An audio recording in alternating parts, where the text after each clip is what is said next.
Teknooloojii misooma qonnaa yeroo ammaa lafa qabachaa jiru keessaa kilaasteraan facaasuun isa tokko.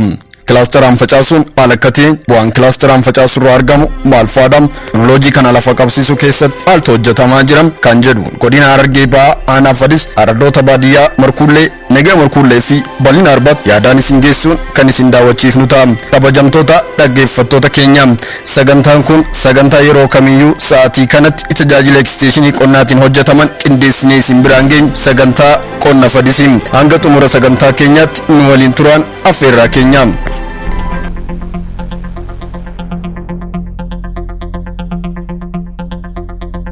Wartuu leenjii qonnaan bulaa iddoo leenjii qonnaan bultootaa teknooloojii tajaajila eksteeshinii qonnaa itti leenjifamuudha. Wartuu leenjii qonnaan bulaa FTC'n kun sanyii garagaraa haarawaa ta'anii fi haala qilleensa araddaa waliin wal siman oomishtummaan isaanii dachaan kan dabaluu fi gahaa ta'uu kan itti ilaalamu FTC irratti ta'uu kan dubbatan sanyii asirratti nuuf milkaa'e baay'inaan dhiyeessuun qonnaan bulaan kilaasteraan ijaaramanii akka irraa fayyadamaa ta'aniif hojjechaati jirraa kan jedhan hojjetaa misoomaa araddaa Markuullee kan ta'an obbo Abdii Amiinii.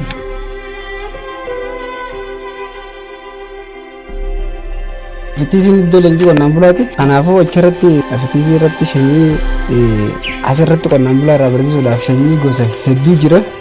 Sanyoota zaadhaan osoo facaan hin gahin oomisha zaan dhiyeessinee sanyii san jechuudha zaan dhiyeessinee achirratti akkasiin gartee facaafamtee qonnaan bulaan muuxannoo irraa fudhate zaadhaan sasa dura wantoota zaadhaan dhiyeeffannaa jechuudha. Achirratti immoo bishingaanu asitti bishingaan namni beeku bishingaa naannoti. Bishingaa naannoo jedhamee abbaatii jaawal tura. Kan facaafa qonnaan bulaan asitti kanarraa ka'uudhaan sanyii filatamaa bishingaas karaa gaddaa irraa kaasee qorannoodhaan gaggeeffame sanyiin sanyii Fadis jedhamtu bishingaa jechuudha. Dhiyaattee sanyiin sun qaraan isitti dheeraa firiis babal'aa kanarraa ka'uudhaan qonnaan bulaan gadi digdamii barana akka sanyii san fudhatanii facaafatan. Achirra ilaalanii achirratti fayyaanota adda addaa gaggeessanii akka fudhatanii facaafatan sanillee godhaa jirra. Sanumaa jalqabatee maal oomisha boqqolloo kakalaasarratti dubbannaan achirratti boqqolloo gosa torba dhiyeessineeti FTC irratti achirraa sanyii filatamtuu keessaa ta naannoo tanaaf taatu ta roobuu naannoo tanaatti dandeessu achirraa qonnaan bulaadhaaf sanyii gosa malkaan achirratti si filatamtuudha. Asitti ilaalu qonnaan bulaa kalaasara bira filamee sanyii kan facaasu jira achirra miidhamaa biilaa akkasitti ammaas qamaddiis gosa adda addaa inni adda addaa deebinee gosa torba mookana deebinee achirraa sanis hanga dandeenyetti qonnaan bulaaf dhiyaachuu baattus hedduu hanga dhiyaattetti qonnaan bulaaf akkasirraa baay'ee hojiin tajaajila eksteeshinii qonnaan hojjetaman baay'ee ta'anis teknooloojii haarawaa ta'anii fi qonnaan bulaa biratti madaquu danda'an qonnaan bulaa biraan ga'uudhaan irraa fayyadaman taasisuuf oomishtummaa qonnaan bulaa dachaan dabaluuf hojjetamaati jira. Maarreen teknooloojii kilaasteraan qonnaan bulaan gareen ijaaramuun akka gurmaa'insa isaaniitiin akkaataa lafti isaanii walitti dhiyaataniin lafa isaanii kilaaster gochuun gosa midhaanii wal fakkaatu tajaajila wal fakkaatuuf taasisuudhaan lafa keenya irraa fayyadamaa ta'aati jira kan jedhan qonnaan bultoota aanaa Fadis araddaa Markuullee fi araddaa bal'ina Arbaa boqqolloo fi bishingaa facaasanii yeroo ammaa fayyadamaa teknooloojii kanaa ta'an oomisha gahaa argachuuf abdiin eeggachaati jirraa jedhan. Akkasumas jedhan qonnaan bultoonni kun akkaataa mala aadaa duraan fayyadamaa turreen bu'aa qabeessummaan isaa gahaa akka hin ta'in erga kilaasteraan oomishuu eegallee nuuf galee jedhan. Sanyii bareedduu takka karaa wal fakkaatu walitti aansanii yeroo tokko qotu barbaada. Tajaajila inni barbaachisu sirra lafa tana dalaydee bareechitee fi gayatti dikee illee hirkate callaa gaarii kan jechuudha. Suni dhiisi bu'aan qabu garuu hangamma callaa isaa irraa garuu kana akka kilaasteraa kan hin gahu. Ni tola fakkaatus barakaan isaan geessu qiyaasa kana garaagarummaa adda. Kana gaaddii uummateenyaan nuuf fide dura isa kana dalayneeti hojiidhaan garree waan daa'imni tokko dhalu filaastera kanarraa tarree isaa takkittiin ni dhalti jenneeti shalaynee jirre. Tarree lama odoon gooneef takkittummaan ala baata. Waan daaga tokko keessa faca'u takkuma dhala. Kallaa guddanuu kan naqaa. Deefa keenya ni qabana. Midhaanii fi hinciin kan nu geejjibu. Ismuudhaa goonu gaa. Dhuguu callaan qaceellotti isiin goggoydee nu callooyte maashina qabna. Diyeerraa dhaynee maashina fudhanna. Maashinumaan dhuguu takkatti calleessine jechuudha. Qophii lafarraa kaane lafa qopheessuudhaan bara dengata shantamii eegalle ala jaafi dhiira saddeetiin tara torba tokko saddeet qopheessinee kilaasteraan har'a qacellotti dalinee jirre itti gammannee jirre jechuudha. Lafa duratti bishingaa gurguddaa facaafamanii bishingaa gurguddaa kanarratti haramsaa balleessuudhaan amma miseensa misooma qonnaa kana ta'uudhaaf jalaan ture guu akkatti harkan tana uummanilleen amma egaa jaaramnee amma kilaasteraan hojjenne tana amma nama irratti gammadaa jiran godhuudhaaf karoora namooti qabachaa jira jechuudha. Amma garaagarummaan isaa bishingaan gurguddaan kun anammoo hanga gaafa duraa gama tokko farqaa wal dabarseetiin hanga tokko garbuu hanga tokko qamadii qooxxii lamaan tana bishingaa kana godha jechuudha. Ammoo asii gadi waan jimaa gadii kana ooyiruu guddoo tana bishingaa dhedheeraa kanaan godha. Ammoo oomisha oguun oomishee wal cinaa kaa ilaalu lafuma qooxxii lamaan waa xiqqoo tanaatiitu isa san bira dabre gonfaa torbaffaa ta'a. Yeroo odoon ooyiruu tana guutuu godhe isaa dhaquu jeetumaan gisee hin tolaala. Garaagarummaan isaa callattis garaagarummaa guddaa qaba jechuudha. Callaa irratti isaa caala jechuudha. Teknooloojii kana lafa qabsiisuuf deeggarsa ogummaa keenyaatiin qonnaan bulaa deeggaruun kilaasteraan ijaarree lafa qonnaan bulaa akkaataa oomishtummaa qonnaan bulaa dabalamuu danda'u irratti hojjechaati jira kan jedhan immoo hojjetaa misoomaa araddaa Markuullee kan ta'an obbo Ibrahim Mahammadii.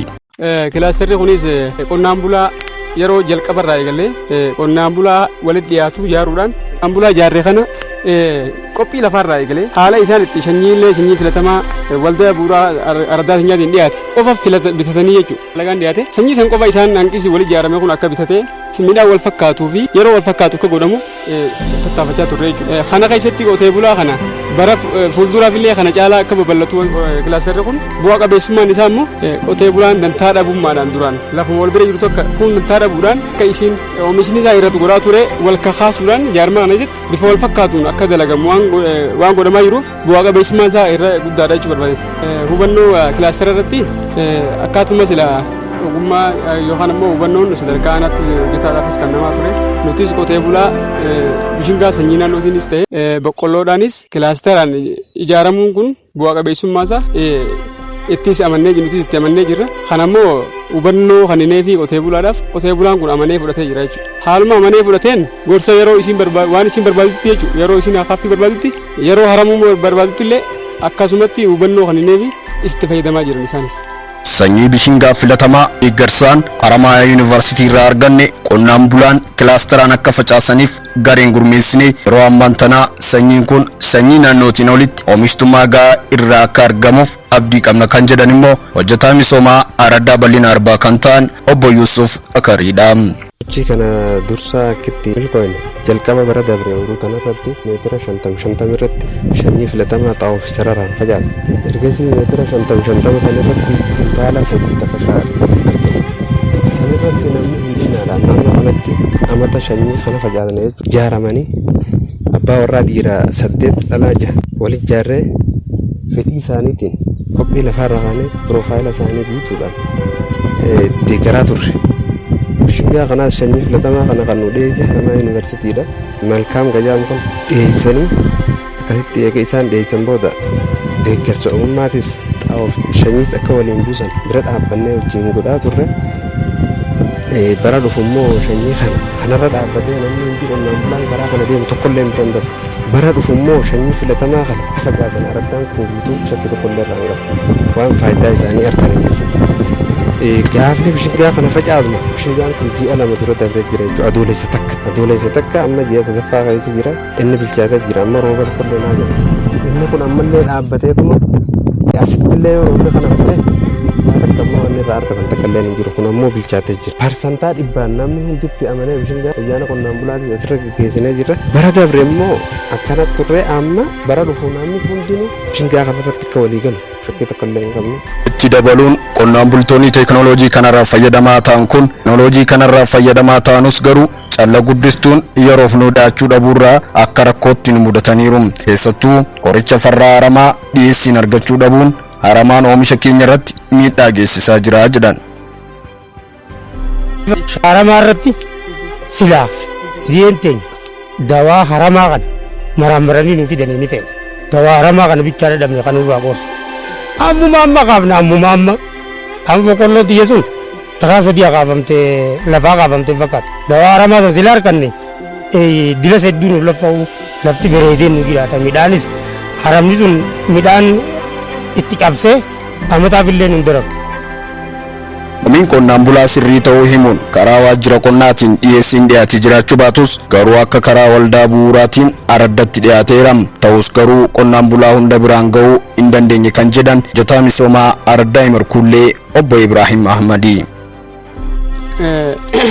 Kilaastara yeroo hojjennutti wanti rakkoo ta'e atuma qotee bulaan jaamisanitti sadarkaa keenyattis ilaaluutis keemikaala farraaramaa fa'a keessaa lafti naannoo tanaatu lafa harama ni baasaa oola jechuudha. Harama kana immoo silaa qotee bulaa kana itti kanninee nutis farree haramaa sadarkaa waajjiraarraa bifa deeggarsaatiin silaa dhufee qotee bulaan kun kana caalaa akka dhageettii yookaan ammoo akka dura waa fudhatu jennee yaadna jechuudha. Hanga ammaa bara kan dhiyaate ni jira. Gara waldaa bu'uuraatiin kan maallaqaan akka bifa kan godhamee ni jira jechuudha bara kana.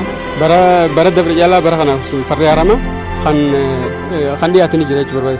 Teekinooloojii kana lafa qabsiisuuf qindoominni qaamotaa dhimmi ilaallatu murteessaadha. Keessattuu waajjira qonnaa aanaa fi hojjetaa misoomaa araddaa isa ijoodha. Maarreen hojii kilaasteraa kana akka karooraatti kallattii nuuf kaa'uun akka hojjennuuf hubannoo fi leenjii nuu kennuun deemuu malee waajjirri qonnaa hojii araddaa irratti hojjenne kana gadi bu'uun nuuf ilaaluu hin dandeenye kan jedhan immoo hojjetaa misoomaa araddaa bal'ina arbaa kan ta'an obbo Yusuf Bakariin. Deeggarsi immoo karaa waajjiraatiinis godhamuu qabu. Irra deemanii ilaaluu irratti jalqaba gubbaarraa gad kilaastara jedhanii wanta jechuu malee deebi'anii ilaaluu irratti rakkoorra qaban isaanis. Karaa dawaa qorichaan amma bishingaa gurguddaa kana keessatti warra firii godhu kan hunda raammoo keessa jira. Qorichi duraan raammoo irraa ittisaa turreen sanillee dhumee jira. Dawaan akkasiisanii dhiyaate hanga inni oomisha ta'u jalaafuu qabnu deeggarsi karaa waajjiraatiinis dawaan raammoo sana kan dhiyaatu sadarsuun barbaada.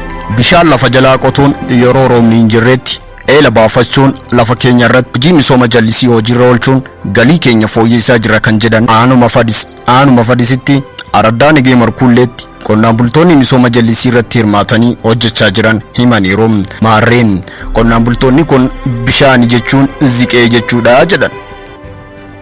Eedayyi wanneeti torban tokkotti eela baafannee itti hojjennee jiru. Bishaan jechuun ziqee haa mootummaan isaatu nama bishaan qabaatu jiraachuu danda'ame jireenya isaan jijjiirachuu dandeessa. Kammaa qaduraa ta'uu dinnicha itti dhaabu yaana jechuudha. Qonnaa akkasitti waan kuduraa hunda dilee jechuudha bishaan baafannee jiru hojjennee.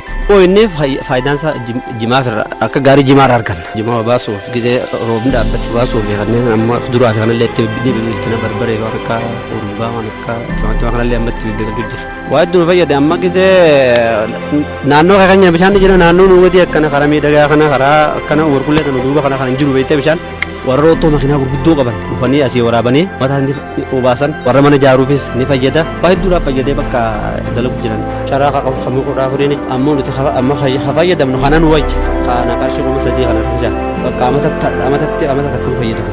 Misooma jallisii hojjechuuf fedhii osoo qabnu bishaanis osoo qabnu hanqina shanyii fi farra dhukkuba waagii argachuu dhabuun hojjechuu sodaanneetii jirra jedhu qonnaan bultoonni araddaa Nigee Markuullee. Oomishni jallisii silaa haalaan gaariidha. Wanni nuti feenu wanni barbaanne kuduraa fi muduraa nu kennuu faani feena itti dalagachuu faani feena faayidaa si argachuu feena. Ifuuqa amma osoo nuuf fiddanii ammaan tana keessatti illee gizeen silaa ammatan san dalagani. Kan nuti jimuma obaafachuu malee kuduraa fi muduraa san itti dalagachuutti hin jiru. Ammoo dalagachuu san kan feenu wanni fedhii nu dhorke maali? Galool biyya teenya tana jiru. Wagii jira. Shunkurtii yoo dhaabbanne nu duraa balleessa. Yoo dinnichaa dhaabbanne wagii fi galoolii na duraa balleessa. Silaa gartee dawaa gartee dhukkuba itti godhan san dawaa galoon san sanis naa kennuu ni fedha. Na jibbisiisee sani masilaa uduun teenyatuun akka jallisiin jirtuun akkaan bishaan qabuun silaa manii fedha itti dalagachuu. Wanni dalagaa san na jibbisiise uguu ni dalagan na jenne kuduraa fi muduraa hundaa'u rumbaa fi qayasirii fi kaarootii fi kana hundaa'u wagii fi galoon sanii na duraa balleessa. Tajaajila eksteeshinii qonnaa yeroo gannaa deeggaruu madditti yeroo bonaa fi yeroo hanqinni roobaa mudatee fi tajaajila eksteeshinii misooma jallisii hojii irraa akka oolchaniif qonnaan bulaaf hubannoo kennuun qonnaan bultoonni bishaan lafa jalaa akka baafatan taasisuun yeroo ammaa qonnaan bulaan fayyadamaa taasisaatii jirra. Haa ta'u malee hanqinni dhiyeessa sharaa haroo bishaan itti kuufatanii fi shanyii kuduraa nu mudachaati jira. Gaaffii kana waajjiraaf dhiyeessinus deebii gahaa argachuu hin dandeenye kan jedhan hojjetaa misoomaa araddaa Nigee Markuullee kan ta'an obbo Ramadaan Amidooti. Dalan keessa eelli kan qotamee jiru eela 220 kana ni jira. San keessaa kan wanta konkiriitiidhaan dhawamee jiru ammaaf kan jiru eela 65 konkiriitiidhaan tolee kan jiru akkasii jira jechuudha. Qonnaan bulaan kanatti fayyadamu jira jechuudha. Koomiin amma qonnaan bulaa akkuma keessatti sirrii ni jira. Sharaan nullee ni gaafanna tokko yoo xiqqaate bara amata jaadura tokko abbaa sadii arabda kananii achi as wani dhiyaate hin jiru jechuudha maanaati. Qonnaan bulaan bifa liqitiin illee ni feena bifa hoonaatiin ni feena jechuudha. Yeroo wanti dhiyaate hin jiru. Gama jallisiitiin